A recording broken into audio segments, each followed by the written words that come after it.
gospel from the stripper's pole. Welcome. Today I have my husband with me, Poppy, and today we're actually speaking in reference to a word that I think I never wanted to have in my life. I never prayed for it, but it was something that kind of came with the territory as you grow. And the word was patience. Yeah, which I lacked. And sometimes still lack, right? Yes. But, you know, I think as we mature in life, as we get older in life, it becomes a requirement. You know that things don't always come out immediately. Some things is just like having a good chili. I like to make chili. And it doesn't, you can't quick cook chili. It's a slow cooking process. And when you add the ingredients, you know, you have to let it simmer, you have to let it sit, you have to add everything at a different time. But when it's all done, it's phenomenal. And it normally will taste better the next day once the extra season soak in. As you always say, it tastes better the next day. And that's because you've allowed it that time to get to the place of where it should be, and you didn't rush the process. Anything with a good ending basically requires patience. Oh yeah. You learn that as you go along. And one of the things that we recognize in our Bible study, because our Bible study contains a lot of younger... Hello everybody. Did you see the video? This is ridiculous, right? So this woman's supposed to be a preacher. You're supposed to be a preacher, but you got your boobs hanging out talking about you a preacher. That makes no sense. What in the world are you preaching? What kind of sermon are you preaching? That makes absolutely no sense at all. You know, this is the ridiculousness of how preaching has become. People using sex, basically. I mean, you're not even considered a preacher if you're going to be using sex to try to get people to come to your church. That makes no sense. This is exactly what she's doing.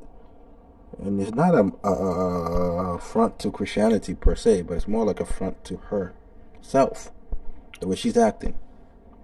How you gonna, we have many verses in the Bible. I mean, I'm not even gonna go into religion because that's not even what I wanted to even go into. The topic is not really about religion in a sense, but it's more like the way she's dressing. But if she's gonna preach about religion, then we can go into verses, and you can find that even in the biblical verses, it always tell women to dress modestly. So how are you preaching to people if in your book it's telling you to dress modestly? Got your boobs hanging out? What is that supposed to do? Entice men to come to the church? You're not going to entice no real man to come to your church. Only simps are going to come to your church. And that's the unfortunate that we are raising simps in this country. And they're the ones that are validating these type of behavior. If you look at 1 Timothy 2:9 or 1 Timothy 2:9-10 actually, let me read that part. It says, likewise, also that women should adorn themselves in respectable apparel, or modesty and self-control, not with braided hair and gold or pearls or costly attire, but with what is proper for women who profess godliness. I repeat, for women who can profess godliness with good works. Understand that? So how are you going to be able to treat yourself, do all of this? That makes absolutely no sense. Dressing like that with your boobs out. That makes no sense. Why are we doing that? This is just creating this is basically a form of adultery. And that's a problem. And the men that are coming to her church, they're creating a form of adultery because they're lusting. It says in Matthew 5:27-28, you have heard that it was said, you should not commit adultery. But I say to you that everyone who looks at a woman with lustful intent has already committed adultery with her in his heart. They might not know that, but she should be reading that to them. Because how are you going to tell these men to come there? You're showing your boobs. You're basically creating lustful men, simps, to come to your church in order for them to engage in adultery. That's the problem of modern day women. They're not being held accountable for. And if you tell them they're wrong, they call you misogyny or you anti-man and all that stuff. Why? Because they don't want to be held accountable for wrong. That's a big unfortunate thing in America. They have applied the liberalism that has destroyed their mindset.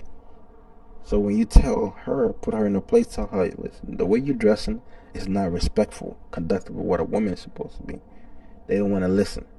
She's already contradicting herself by contradicting herself within her own verse, the Bible itself that's in her book that she's supposed to be preaching. Got the boobs all out, hanging out. I mean, who are you supposed to be preaching to? Lustful men? I mean, that makes absolutely no sense. If she wasn't preaching the Bible and just standing up there, talking about things that of certain ungodly nature, I can understand. Hey, listen, I don't agree, but to die on, whatever you want to do, that's on you. But how you going to preach about religion, about God, and then you dressing like that? That makes absolutely no sense. Anyway, I was going to make this little short, so please like, subscribe, comment, and tell me what you think. Later.